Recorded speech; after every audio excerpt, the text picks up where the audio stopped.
রামিসা ধর্ষণ হত্যার DNA report হস্তান্তর, মামলার চার্জশিট আজ। বিশেষ প্রসিকিউটর নিয়োগ, ঈদের পর বিচার শুরু, আরও কঠোর আইন করার চিন্তা সরকারের। একদিকে রাজধানীমুখী পশুবাহী গাড়ি, অন্যদিকে মানুষের বাড়ি ফেরা। ঈদুল আজহায় সড়ক রেলপথে বাড়তি চাপ সামাল দেয়া চ্যালেঞ্জিং বলছেন বিশেষজ্ঞ। নদীপথে চলবে অতিরিক্ত লঞ্চ। যে গরুটা টাইনাইসরে আনবো, এটা স্পোর্টে বলবো, এটাই মনে করেন ভারতীয় গরু। রাতের আধারে ঢুকছে ভারতীয় গরু মহিষের চালান, রসিদ কিনলে হয়ে যায় দেশি। বিভিন্ন মহলকে হাত করেই চলছে চোরা কারবারি। তৎপরতা বাড়ানোর দাবি আইন শৃঙ্খলা বাহিনীর। এবার সরাসরি বাজারে সয়াবিন তেলে বিক্রি করবে টিসিবি। প্রতি লিটার 14 টাকা কমে ছাড়লেও লোকসান হবে না। ঈদের আগেই কার্যক্রম শুরু, সিন্ডিকেটের দৌরাত্ম্য কমার আশা। এবং যুক্তরাষ্ট্রের হোয়াইট হাউসের বাইরে গোলাগুলি, সিক্রেট সার্ভিসের গুলিতে সন্দেহভাজন অস্ত্রধারী নিহত, এক পথচারী গুরুতর আহত। ভবনের ভেতরেই ছিলেন ট্রাম্প।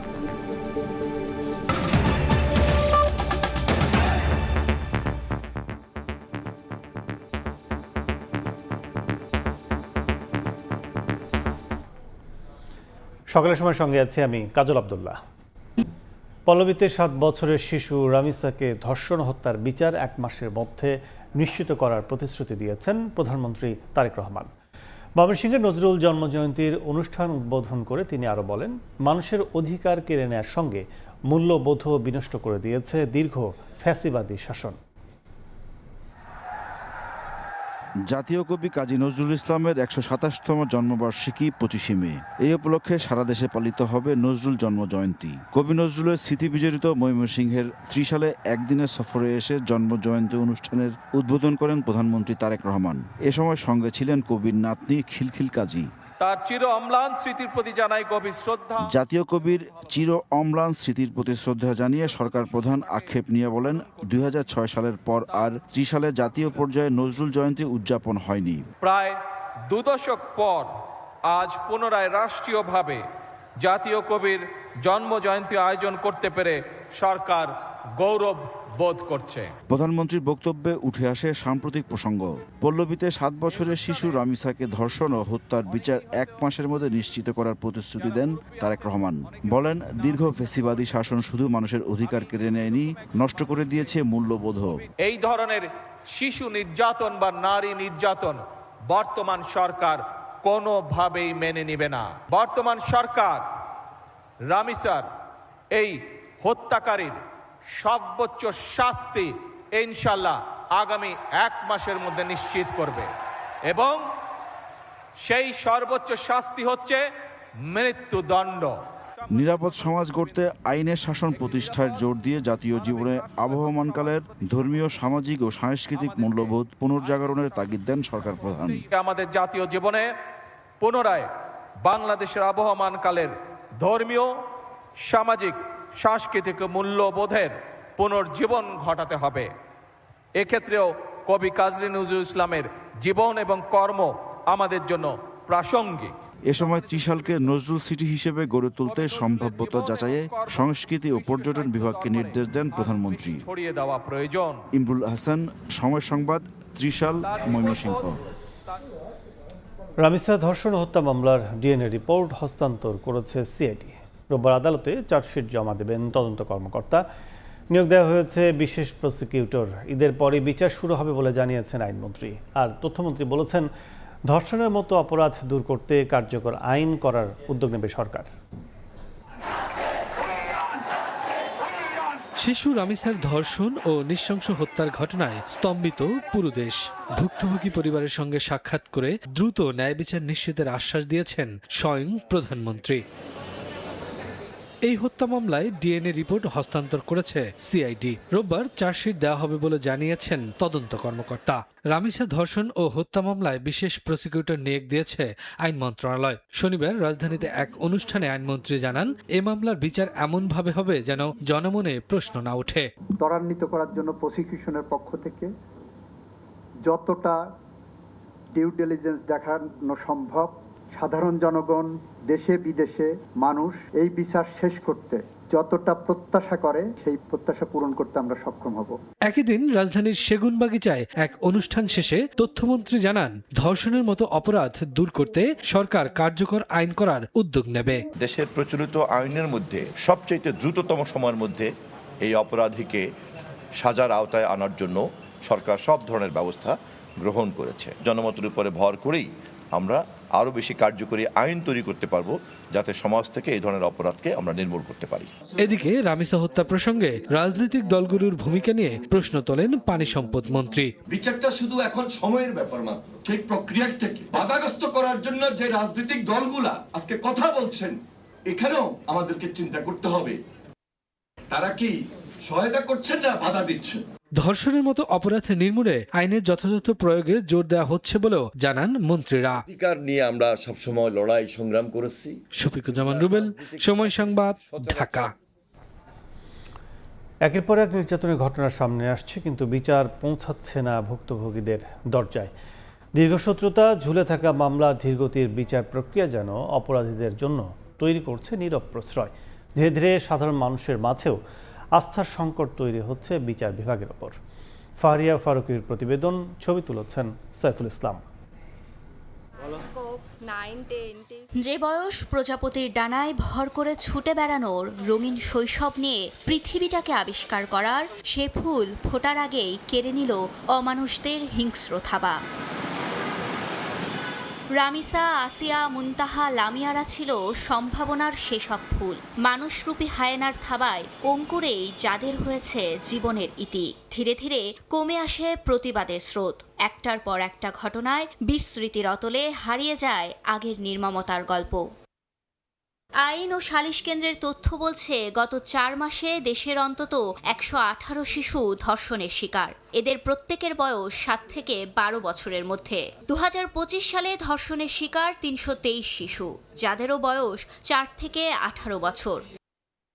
নারী ও শিশু নির্যাতন প্রতিরোধ আইন 2000 অনুযায়ী 180 কার্যদিবসের মধ্যে মামলা নিষ্পত্তির বিধান থাকলেও বাস্তবে একটি মামলা শেষ হতে গড়ে সময় লাগে 3 বছর 7 মাস।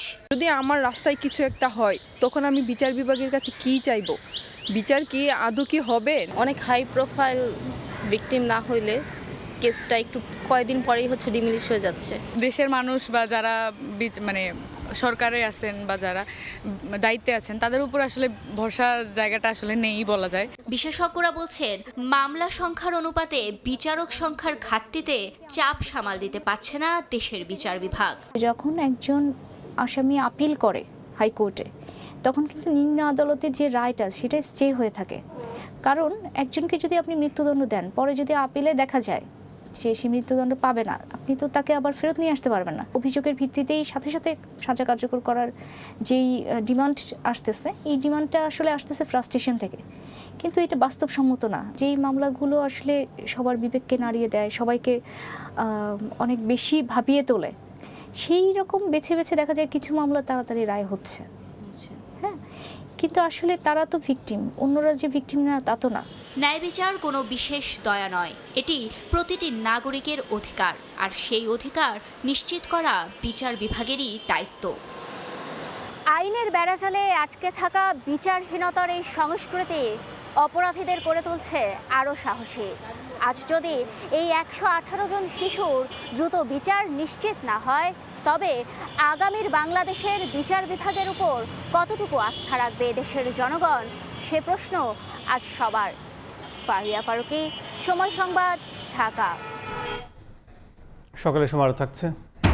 শাহজালাল বিমানবন্দরের টার্মিনাল গেটে কুকুরের জটলা আতঙ্কিত করছে যাত্রী ও স্বজনদের। নিয়ন্ত্রণে আলাদা লোকবল নেই বলছে কর্তৃপক্ষ, সিটি কর্পোরেশনকে চিঠি। আরও 13 শিশুসহ হাম ও উপসর্গ নিয়ে প্রাণহানি ছাড়ালো 500। হাসপাতালে ভর্তি মৌসুমের সর্বোচ্চ 2132 জন। স্বাস্থ্যমন্ত্রী জানান, 1,84,00,000 শিশুকে টিকা দেওয়া হয়েছে। বিভিন্ন হাসপাতালে দেওয়া হবে ভেন্টিলেটর ও অক্সিজেন মিটার।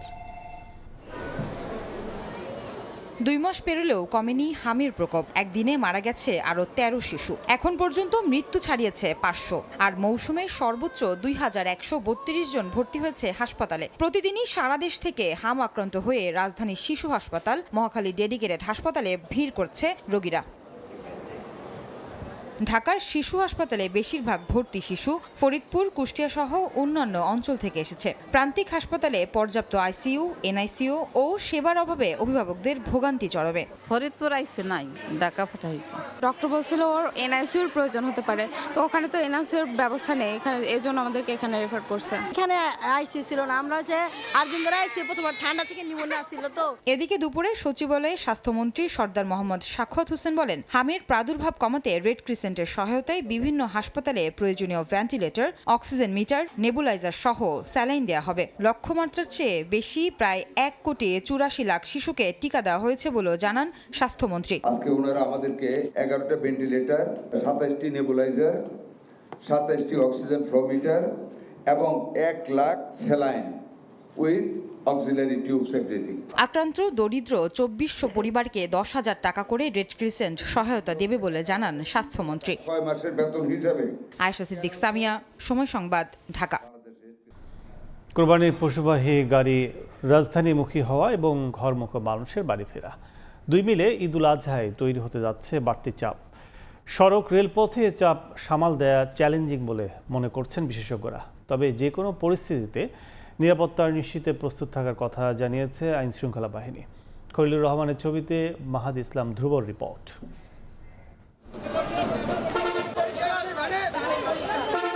নারীর টানে ঘরমুখো হতে শুরু করেছে লাখো মানুষ। একদিকে মানুষের ঢাকা ছাড়ার হিড়িক, অন্যদিকে দেশের বিভিন্ন প্রান্ত থেকে রাজধানীতে ঢুকছে কোরবানির পশুবাহী গাড়ি। সব মিলিয়ে এবারের ঈদ যাত্রায় যেন এক বাড়তি চাপের স্পষ্ট আভাস। সায়দাবাদ, পোস্তগলা কিংবা গাবতলী, প্রতিটি বাস টার্মিনালই এখন লোকে লোকারণ্য। ভোগান্তি এড়াতে অনেকেই আগে ভাগেই শুরু করেছেন বাড়ি ফেরা। তবে বরাবরের মতোই সাধারণ যাত্রীদের মনে ভর করেছে শঙ্কা। মহাসড়কের কিছু অংশের ধীরগতির উন্নয়ন কাজ এবং ফিটনেসবিহীন গাড়ির কারণে ঈদ যাত্রা যেন শেষ পর্যন্ত বিষাদে রূপ না নেয়, সেই দাবি সাধারণ মানুষের। শৃঙ্খলা দরকার, আমাদের নিরাপত্তা নাই। ওই সমস্ত লাইনে ভাঙার পরেই যত অ্যাক্সিডেন্ট সব এই ভাঙার পরেই হয়। ঈদের সময় বাড়তি যাত্রী নেই, বা সেইগুলো একটু যদি নিয়ন্ত্রণ করতো তাইলে ভালো হতো। ভাড়া হলো 600 টাকা করে, আজকে দেখতেছি 700-800 টাকা দালালে বলতেছে। তো কাউন্টারে যাওয়ার পরে দেখি কি সেম। সড়কপথের এই দ্বিগুণ চাপের সমান্তরালে প্রস্তুত রেল বিভাগও। তবে টিকিটধারী যাত্রীদের সংখ্যা বিনা টিকিটের মৌসুমি ও উৎসবপ্রিয় যাত্রীদের অনিয়ন্ত্রিত চাপে নষ্ট হতে পারে ট্রেনের ভেতরের শৃঙ্খলা। যোগাযোগ বিশেষজ্ঞদের মতে এবারের ঈদের ছুটি কম থাকায় অল্প সময়ে বিপুল মানুষের ঢাকা ছাড়ার এই চাপ সামলানো বেশ চ্যালেঞ্জিং। উৎসব ঘিরে গণপরিবহন ব্যবস্থাপনাকে ঢেলে সাজাতে 4 পরামর্শ তাদের। ঢাকা থেকে বের হওয়ার যেমন জোয়ার আছে, ঢাকামুখীও কিন্তু একটা জোয়ার থাকবে। গণপরিবহনের যে একটা সংকট, সেই সংকটটা কিন্তু এখনও রয়ে গেছে। সরকারি, বেসরকারি, আধা সরকারি, স্বায়ত্তশাসিত যে প্রতিষ্ঠানগুলি আছে, অনেকেরই পরিবহন পুলে কিন্তু গণপরিবহন বাস আছে। এই বাসগুলো আসলে কিভাবে ব্যবহার করা যায় সেটা কিন্তু পরিকল্পনার মধ্যে ভাবতে হবে। উৎসব, পালাপার্বণ বা ঈদের সময় যে একটা অতিরিক্ত চাপ আসা, সেই সময় আমরা চাইলেও আশেপাশের দেশ থেকে তাদের যে ইঞ্জিন এবং কোচগুলি আছে সেটা সাময়িক সময়ের জন্য আমরা কিন্তু এটা রেন্ট করে আনতে পারি। শুধু মানুষের নির্বিঘ্ন ঈদযাত্রা নয়, রেখে যাওয়া বাসা ও ফ্ল্যাটের নিরাপত্তার নিশ্চয়তা চান নগরবাসী। তাই তো নগরবাসীকে সচেতন থাকার আহ্বান পুলিশের এই কর্মকর্তা।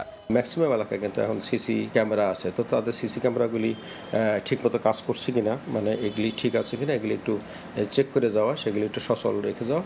সব প্রস্তুতি আর আশ্বাসের আসল পরীক্ষা শুরু হবে ঈদ যাত্রা পুরো দমে জমে ওঠার পর। ঘরমুখো মানুষের এই উৎসবের যাত্রা যেন ভোগান্তির না হয়ে পরম আনন্দের হয়, এমনটাই প্রত্যাশা সবার। সাধারণ মানুষের প্রত্যাশা প্রতিশ্রুতির ফুলঝুরি নয়, স্বস্তির ঈদ যাত্রা নিশ্চিত হোক মাঠ পর্যায়ের সঠিক ব্যবস্থাপনায়। মাহাদ ইসলাম ধ্রুব, সময় সংবাদ, ঢাকা। নদীপথে ঈদযাত্রার চাপ সামাল দিতে এবার শতাধিক বাড়তি লঞ্চ প্রস্তুত রেখেছে বিআইডব্লিউটিএ। যাত্রী আকর্ষণে কেবিনে দেওয়া হচ্ছে মূল্য ছাড়। দুর্ঘটনা মোকাবেলায় পন্টুনের চারপাশে নিষিদ্ধ করা হয়েছে নৌকা চলাচল। M A আজিমের report. ঈদে বাড়ি ফেরা লাখো মানুষকে সেবা দিতে প্রস্তুত সদরঘাট লঞ্চ টার্মিনাল। এখন চলছে শেষ মুহূর্তের পরিষ্কার পরিচ্ছন্নতার কাজ। বন্ধ নৌরুটগুলো চালুর সঙ্গে যুক্ত হবে শতাধিক বাড়তি লঞ্চ। এরই মধ্যে শুরু হয়েছে কেবিন বুকিং। যাত্রীদের লঞ্চমুখী করতে এবার সরকার নির্ধারিত ভাড়ার থেকেও মূল্য ছাড় দিচ্ছে লঞ্চ মালিকরা। কেবিনের ভাড়াটা আমরা আরও কমায় নিয়েছি। কেবিনের ভাড়াটা একটা সিঙ্গেল কেবিনের সরকারি ভাড়া আসে 1716 টাকা, ওখানে আমরা নিয়েছি 1200 টাকা। 26 2 ডের একটু বেশি দেখা যায়, ওই রকম তুলনামূলক না। দুর্ঘটনা রোধে পন্টুনের চারপাশ থেকে এরই মধ্যে সরিয়ে ফেলা হয়েছে নৌকা। লঞ্চের পেছন থেকে নৌকা দিয়ে এবার যাত্রী উঠতে দেবে না নৌ পুলিশ।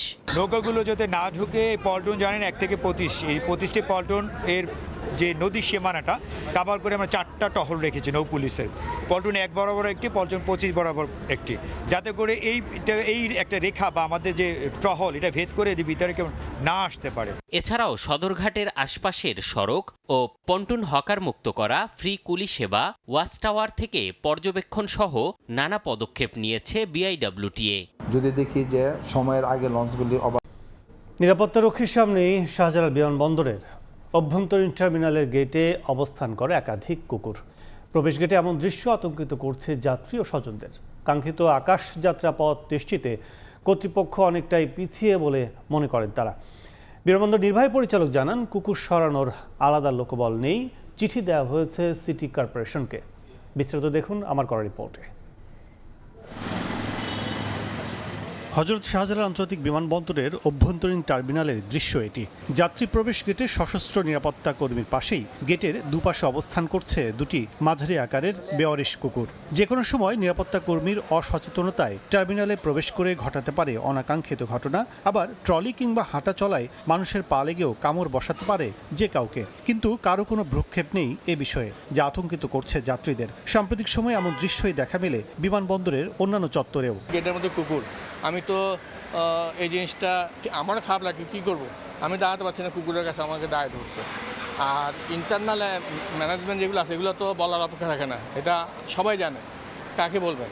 অভ্যন্তরীণ টার্মিনালেও 24 ঘন্টা দায়িত্বে নিয়োজিত থাকেন বিমান বাহিনী, পুলিশ, এপিবিএন, আনসার সহ বিভিন্ন সংস্থার সদস্যরা। স্পর্শকাতর জোনে কুকুরগুলোর অবস্থান আক্রমণাত্মক না হলেও নেতিবাচক ইমেজ তৈরি করবে যাত্রীদের মাঝে, সে বিষয়েও কোনো গুরুত্ব দেখা যায়নি কর্মরত নিরাপত্তা বাহিনীর সদস্যদের মাঝে। এপিবিএনের এক সদস্যের কাছে জানতে চাইলে তিনি কথা বলতে বলেন ঊর্ধ্বতন কর্মকর্তাদের সঙ্গে। অব্যবস্থাপনা না উদাসীনতা তা জানতে ফোনে যোগাযোগ করা হলে বিমানবন্দরের নির্বাহী পরিচালক জানান, যাত্রী নিয়ে ব্যস্ত থাকে নিরাপত্তা রক্ষীরা। তবে কুকুরের আনাগোনা বন্ধে সিটি কর্পোরেশনকে অবগতির বিষয়টি জানান তিনি। ওয়াইল্ড লাইফ নিয়ে তো আমরাও চিঠি দিছি ইয়ার কাছে, সিটি কর্পোরেশনের কাছে দিছি, এইসব তো আমাদের এখানে আটারই কথা। তারপর লোকজন আছে হলো যে গেট দিয়ে মানুষজন ঠেকানোর জন্যই তারা ওগুলো চেক করতে ব্যস্ত।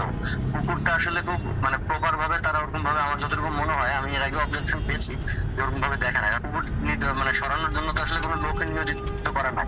নিরাপত্তা রক্ষীদের উদাসীনতায় হর হামেশায় বিমানবন্দরের টার্মিনাল সহ ভেতরে সাধারণ মানুষের অবাধ প্রবেশ যেমন সমালোচিত করছে নিরাপত্তা ব্যবস্থা নিয়ে, তেমনি কুকুরের বিষয়ে মাঝে মধ্যেই যাত্রী সহ অন্যদেরও আতঙ্কে ফেলছে বলে জানিয়েছেন অনেকে। কাজল আব্দুল্লাহ, সময় সংবাদ, ঢাকা। সামাজিক মাধ্যমে আকর্ষণীয় বিজ্ঞাপন, বিদেশ পাঠানোর নিশ্চয়তা আর অল্প সময় ভিসা পাওয়ার প্রলোভন, সেই স্বপ্ন কিনতেই লাখ লাখ টাকা তুলে দিচ্ছেন সাধারণ মানুষ। এরপরই শুরু হয় প্রতারণার ভয়ঙ্কর খেলা। কেউ হারিয়েছেন সঞ্চয়, কেউ জমি বিক্রি করে হয়েছেন নিঃস্ব। ভিজিট ভিসার নামে অনলাইনে সক্রিয় চক্র হাতিয়ে নিচ্ছে কোটি কোটি টাকা। লজ্জার ভয়ে অনেকে মুখ খুলছেন না। সিলেট থেকে নওশাদ আহমেদের ছবিতে অপু বণিকের রিপোর্টে বিস্তারিত।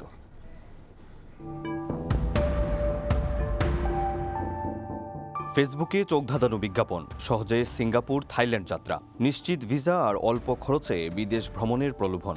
এই ফাঁদে পা দিয়েই প্রতিনিয়ত প্রতারিত হচ্ছে সাধারণ মানুষ।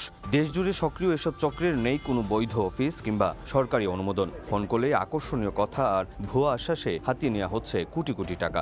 এমন প্রতারণার শিকার হয়েছেন সিলেটের কয়েকজন যুবক।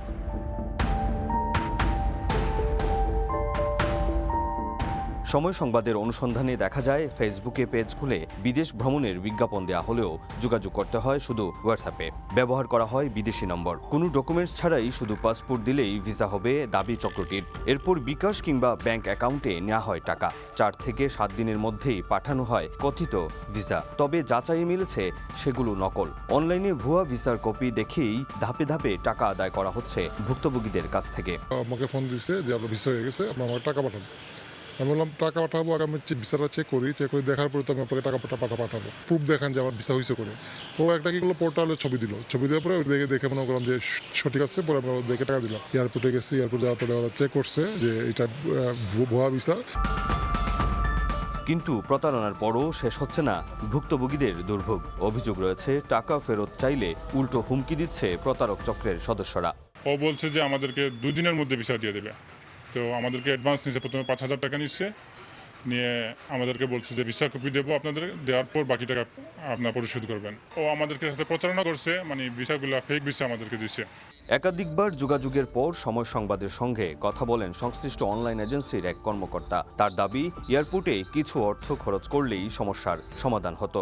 আর ভিসাটা চেক করে দেখেই তারপরে পেমেন্টটা করছে, উনি তো না দেখে তো পেমেন্টটা করে নাই।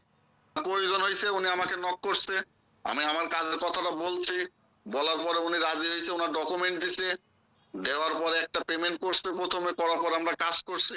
তবে সেই বক্তব্যের সত্যতা সম্পূর্ণ নাকচ করেছেন ইমিগ্রেশনের এই কর্মকর্তা। এয়ারপোর্টগুলো রয়েছে সেখানে ইমিগ্রেশনে যারা কাজ করে তারা অত্যন্ত পেশাদার, অর্থাৎ এখানে বডি কন্ট্রাক্ট করে বা অর্থের বিনিময়ে কোনো মানুষ বিদেশে যায়, এগুলো একান্তই সম্ভব না।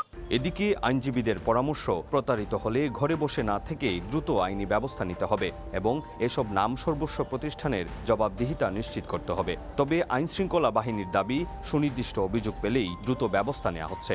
আর যদি প্রতারিত হয়ে যান বা কোনোভাবে ক্ষতির সম্মুখীন হন, আমার মনে হয় আইনের আশ্রয় নেওয়া উচিত। কোনো সুনির্দিষ্ট তথ্য পাই বা এই ধরনের কোনো আর্থিক লেনদেনের সংক্রান্ত যদি আমরা কোনো কিছু জানতে পারি যে অবৈধভাবে প্রতারণা করছে, টাকা পয়সা ট্রানজ্যাকশন হচ্ছে, আমরা অবশ্যই ব্যবস্থা নিব। গত কয়েক মাসে এরকম বেশ কিছু অভিযোগ এসেছে এবং প্রত্যেকটা অভিযোগ আমরা তাৎক্ষণিকভাবে মামলা হিসেবে নিয়েছি এবং আসামিকে গ্রেপ্তার করা হয়েছে। প্রযুক্তির অগ্রগতির সঙ্গে পাল্লা দিয়ে বাড়ছে অনলাইন প্রতারণাও। তাই সচেতনতার পাশাপাশি প্রতারক চক্রের বিরুদ্ধে কঠোর ব্যবস্থা আর ভুক্তভোগীদের সাহসী ভূমিকাকেই জরুরি মনে করছেন সুধীজনরা। অপু বণিক, সময় সংবাদ, সিলেট। আসন্ন পবিত্র ঈদ উল আজহাকে সামনে রেখে সিলেটে কোরবানির পশুর কোনো ঘাটতি নেই। জেলায় প্রস্তুত রয়েছে 1,07,965টি পশু, যা চাহিদার তুলনায় বেশি। উৎপাদন খরচ বেড়ে যাওয়া এবং সীমান্ত দিয়ে অবৈধভাবে পশু প্রবেশের শঙ্কায় খামারিরা। সীমান্তে অবৈধভাবে পশু প্রবেশ ঠেকাতে কাজ করছে বিজিবি। দিগেন সিংয়ের ক্যামেরায় জয়ন্ত কুমার দাসের রিপোর্ট।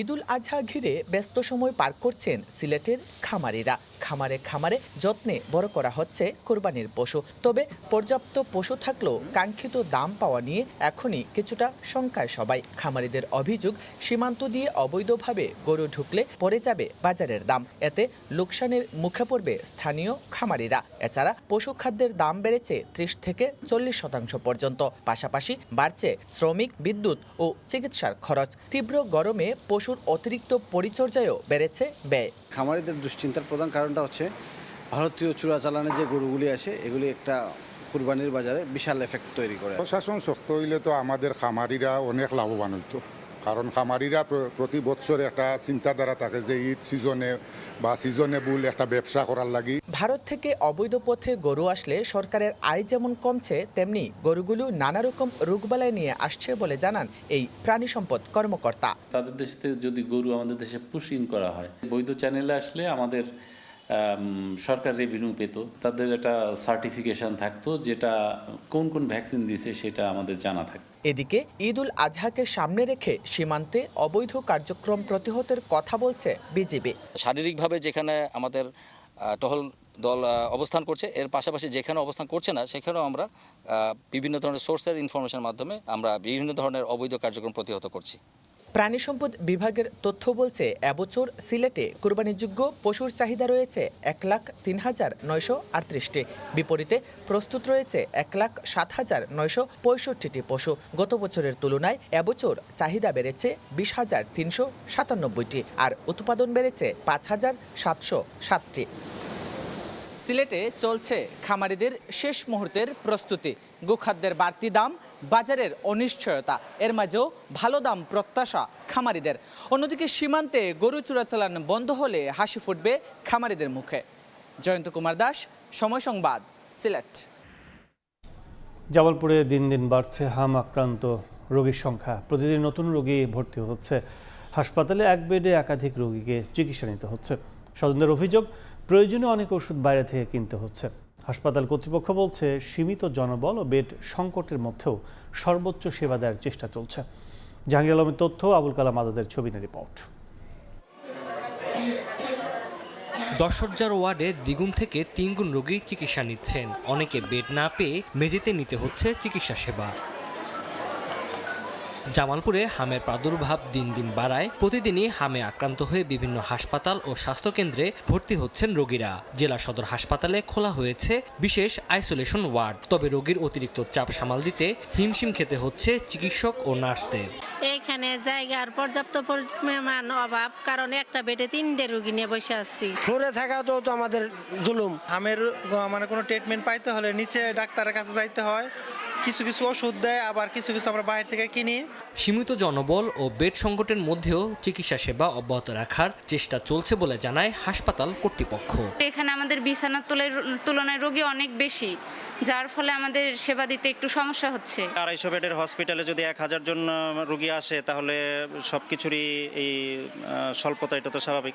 এর মতো কষ্ট করে ইন্টার্নি আছে, নার্সরা আছে, আমরা চেষ্টা করতেছি যতটুকু সম্ভব সেবা কার্যক্রম চালিয়ে নেওয়ার জন্য। সবচেয়ে বড় সমস্যা হচ্ছে আমাদের এখানে আবাসন সমস্যা। যে আইসোলেশন কর্নার করেছি আমরা, প্রতিনিয়ত যে রোগীদের আধিক্য, অর্থাৎ সকলকে আমরা বেড দিতে পারতেছি না, কিন্তু অন্যান্য সুযোগ সুবিধা সহ চিকিৎসা সেবা আমরা ইনশাল্লাহ দেওয়ার চেষ্টা করতেছি। জামালপুর জেনারেল হাসপাতালে বর্তমানে হামের উপসর্গ নিয়ে ভর্তি 287 জন রোগী, আর চিকিৎসা নিয়ে সুস্থ হয়ে বাড়ি ফিরেছেন 272 জন। সময় সংবাদ, জামালপুর। কাজী নজরুল ইসলামের জীবনের এক অনন্য অধ্যায় ময়মনসিংহে ত্রিশাল। এখানকার মানুষের ভালোবাসায় ছন্ন ছাড়া দুখুমিয়া হয়ে উঠেছিলেন কবি নজরুল। কবির স্মৃতি রক্ষার্থে ত্রিশালে গড়ে উঠেছে স্মৃতিকেন্দ্র, নামকরণ হয়েছে অসংখ্য প্রতিষ্ঠানের, এমনকি প্রতিষ্ঠিত হয়েছে কবির নামে বিশ্ববিদ্যালয়। কিন্তু উৎসবের মরশুম ফুরলেই যেন ফুরিয়ে যায় নজরুল চর্চা। খোদ নজরুল বিশ্ববিদ্যালয়েও কবির সৃষ্টি নিয়ে কাঙ্ক্ষিত গবেষণা চর্চা এখনও সীমিত। ওবায়দুল হকের রিপোর্ট, ছবি তুলেছেন গগন পণ্ডিত।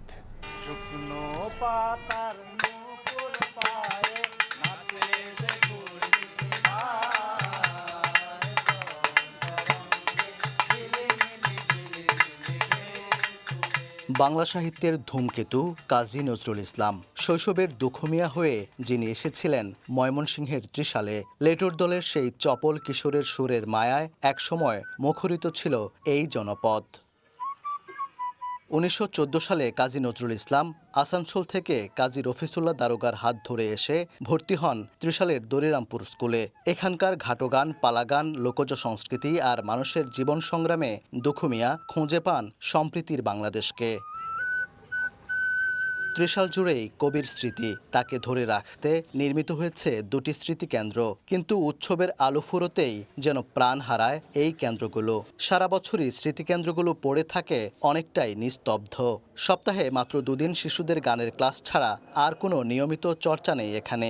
জাতীয় কবির স্মৃতিধন্য স্থান যেন কেবলই এক জন্মবার্ষিকীর আনুষ্ঠানিকতায় বন্দী।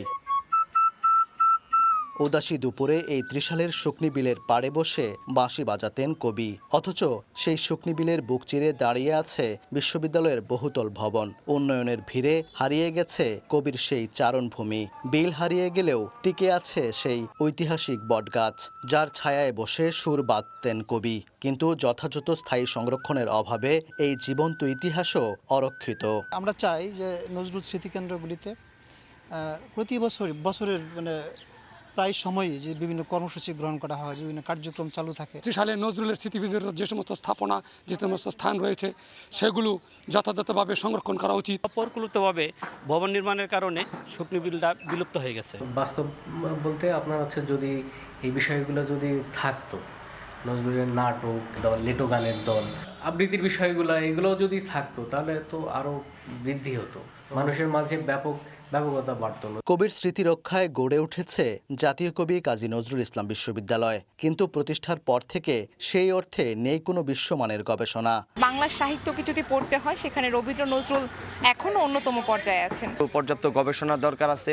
বিশ্ববিদ্যালয় কর্তৃপক্ষ, স্থানীয় সাংস্কৃতিক ব্যক্তিবর্গ যারা আছে, তাদের একটু এই বিষয়ে সচেতন হওয়া দরকার। আর্থিক নীতিমালা, সংস্কৃতি নীতিমালা, এগুলোর মধ্যে দিয়ে চলতে হয় বলে সহজ স্বাভাবিক বিকাশ এবং নজরুল চর্চার সহজ স্বাভাবিক চর্চাগুলো হয় না। হয়তো প্রচলিত কিছু জিনিসকে সামনে নিয়ে আসে, তার যে এই যে প্রায় 4000 উপরে গান রয়েছে, তার যে অসংখ্য নাটক রয়েছে, তার যে উপন্যাস রয়েছে এবং তার যে জীবনের বৈচিত্র্যময় সাংবাদিক জীবন রয়েছে, বিশেষ করে উনি যে 4টা পত্রিকা সরাসরি সম্পাদনা করতেন, উনি যে ধূমকেতু পত্রিকা নিজের সম্পাদনা ছিল, লাঙ্গল পত্রিকা ছিল, এই যে বর্ণাঢ্যময় নজরুলের জীবন, এগুলো আমাদের তরুণ প্রজন্মের সামনে নিয়ে আসতে হবে। বাংলাদেশের মুক্তিযুদ্ধ থেকে 90 কিংবা 24-এর ফ্যাসিবাদ বিরোধী গণ অভ্যুত্থান, অধিকার আদায়ের সব লড়াইয়ে নজরুল আমাদের প্রেরণার নাম। তাই তো জাতীয় জীবনে জাতীয় কবি নজরুল সব সময় প্রাসঙ্গিক। নজরুল গবেষণা কেন্দ্র আন্ডার ডেভেলপিং, প্রায় 80% কাজ সম্পন্ন হয়ে গেছে। এটা সম্পন্ন হলে আমরা দেশ বরণের যে সমস্ত নজরুল গবেষক আছে তাদের কোঅপারেশন চাইব। প্রয়োজন হলে তাদেরকে আমরা এখানে আমন্ত্রণ করে তাদের কাছ থেকে আমরা উপদেশ, তাদের অর্জিত জ্ঞানের যে সমাহার সেগুলোকে আমরা ইউটিলাইজ করব।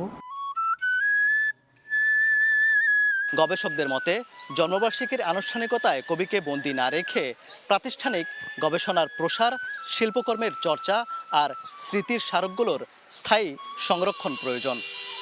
ওবায়দুল হক, সময় সংবাদ, ময়মনসিংহ। সকালের সময় যুক্তরাষ্ট্রের হোয়াইট হাউসের কাছে সিক্রেট সার্ভিসের সদস্যদের সঙ্গে বন্দুকযুদ্ধে এক অস্ত্রধারী নিহত হয়েছে। এ সময় গুলিবিদ্ধ হয়েছেন এক পথচারী। ঘটনার সময় মার্কিন প্রেসিডেন্ট ডোনাল্ড ট্রাম্প হোয়াইট হাউসেই ছিলেন। যুক্তরাষ্ট্রের হোয়াইট হাউসের উত্তর দিকে ভিডিও ধারণ করছিলেন এবিসি নিউজের সাংবাদিক সেলিনা ওয়াং। হঠাৎ গুলির শব্দে আতঙ্কিত হয়ে মাথা নিচু করে ফেলেন তিনি। স্থানীয় সময় শনিবার ওয়াশিংটনের 17তম স্ট্রিট ও পেনসিলভেনিয়ার এভিনিউ সংলগ্ন এলাকায় হোয়াইট হাউসের নিরাপত্তা চৌকির কাছে গোলাগুলির ঘটনা ঘটে। সিক্রেট সার্ভিস জানিয়েছে এক ব্যক্তি ব্যাগ থেকে অস্ত্র বের করে কর্মকর্তাদের লক্ষ্য করে গুলি চালায়। সঙ্গে সঙ্গে পাল্টা গুলি চালায় নিরাপত্তা বাহিনী। পরে আহত সন্দেহভাজনকে হাসপাতালে নেওয়া হলে মৃত ঘোষণা করেন চিকিৎসক। ঘটনার সময় হোয়াইট হাউস প্রাঙ্গণে থাকা সাংবাদিকরা টানা 15 থেকে 30 রাউন্ড গুলির শব্দ শুনতে পান। মুহূর্তে নিরাপত্তা অ্যালার্ট জারি করে সাংবাদিকদের প্রেস ব্রিফিং রুমে আশ্রয় নিতে বলা হয়। সশস্ত্র সিক্রেট সার্ভিস সদস্যদের পুরো সময় নর্থ লনে অবস্থান নিতে দেখা যায়। প্রায় 40 মিনিট পর তুলে নেওয়া হয় লকডাউন। গুলির ঘটনায় একজন পথচারীও গুলিবিদ্ধ হয়েছেন। তিনি সন্দেহভাজনের গুলিতে নাকি পাল্টা অভিযানের সময় আহত হয়েছেন তা এখনও নিশ্চিত নয়। আইনশৃঙ্খলা বাহিনীর তথ্য অনুযায়ী আহত ব্যক্তির অবস্থা আশঙ্কাজনক। তবে কোনো সিক্রেট সার্ভিস সদস্য আহত হননি বলে জানিয়েছে কর্তৃপক্ষ। হোয়াইট হাউস জানিয়েছে ঘটনার সময় মার্কিন প্রেসিডেন্ট ডোনাল্ড ট্রাম্প ভবনের ভেতরেই ছিলেন এবং তিনি নিরাপদে আছেন। এফবিআই পরিচালক ক্যাশ প্যাটেল বলেছেন, তদন্তে সহায়তা করছে এফবিআই। মাত্র 1 মাস আগেও হোয়াইট হাউস করেসপন্ডেন্টস ডিনারের সময় গুলির ঘটনার পর নতুন এই হামলা যুক্তরাষ্ট্রের প্রেসিডেন্ট নিরাপত্তা ব্যবস্থা নিয়ে নতুন করে প্রশ্ন তুলছে। মালিহা সুহরওয়ার্দী, সময় সংবাদ। দেখছেন সকালের সময়। বিসিবি পরিচালনা পর্ষদ নির্বাচনের প্রার্থী তালিকা প্রকাশ করেছে নির্বাচন কমিশন। আঞ্চলিক ও জেলা ক্রিকেট সংস্থা ক্যাটাগরি থেকে 4 জন বিনা প্রতিদ্বন্দ্বিতায় নির্বাচিত হতে যাচ্ছেন। বিসিবি নির্বাচনের জন্য মোট 33টি মনোনয়ন জমা পড়েছে। যাচাই বাছাই শেষে ঢাকা বিভাগের গোপালগঞ্জ জেলা ক্রীড়া সংস্থার কাউন্সিলর জসিমউদ্দিন খান খসরুর মনোনয়ন বাতিল করা হয়, যদিও তার আপিলের সুযোগ রয়েছে। আপিল সফল না হলেও ঢাকা বিভাগ থেকে 2 কাউন্সিলর সাইদ বিন জামান ও এস.এম. আবদুল্লাহ আল ফুয়াদের নির্বাচিত হওয়া নিশ্চিত। এছাড়া রংপুর, সিলেট ও রাজশাহী থেকে 1 জন করে প্রার্থী হওয়ায় সেখানেও কোনো নির্বাচন হচ্ছে না। সিলেট বিভাগ থেকে আব্দুল কাইয়ুম চৌধুরী, রংপুর থেকে মির্জা ফয়সাল আলী ও রাজশাহী বিভাগ থেকে মীর শাকরুল আলম বিনা প্রতিদ্বন্দ্বিতায় নির্বাচিত হতে যাচ্ছেন। বাকি বিভাগে হবে নির্বাচন। এর আগে ক্যাটাগরি 3 থেকে আগেই বিনা প্রতিদ্বন্দ্বিতায় নির্বাচিত হওয়া নিশ্চিত হয় সিরাজউদ্দিন মোহাম্মদ আলমগীরের। তবে ক্লাব ক্যাটাগরিতে হাড্ডাহাড্ডি লড়াইয়ের আভাস। 12 পরিচালক পদের বিপরীতে অংশ নিচ্ছেন 18 জন, যদিও এখনও প্রার্থিতা প্রত্যাহারের সুযোগ রয়েছে। আগামী 25 মে চূড়ান্ত প্রার্থী তালিকা প্রকাশ করা হবে। এ পর্যায়ে শীর্ষ সংবাদগুলো জানিয়ে দিচ্ছে আরেকবার। রামিসা ধর্ষণ ও হত্যার ডিএনএ রিপোর্ট হস্তান্তর। মামলার চার্জশিট আজ। বিশেষ প্রসিকিউটর নিয়োগ। ঈদের পর বিচার শুরু। আরও কঠোর আইন করার চিন্তা সরকারের। প্রিয়জনের সঙ্গে ঈদ উদযাপনে বাড়ির পানের রাজধানীবাসী। উত্তরবঙ্গগামী বুড়িমারি এক্সপ্রেসের শিডিউল বিপর্যয়ের যাত্রী দুর্ভোগ। সড়কে বাড়ছে গাড়ির চাপ। যে গরুটা টাইনা ইসরা আনবো এটা স্পোর্টে বলবো এটাই মনে করেন ভারতীয় গরু। রাতের আধারে ঢুকছে ভারতীয় গরু মহিষের চালান, রসিদ কিনলেই হয়ে যায় দেশি। বিভিন্ন মহলকে হাত করে চলছে চোরা কারবারি, তৎপরতা বাড়ানোর দাবি আইন শৃঙ্খলা বাহিনীর।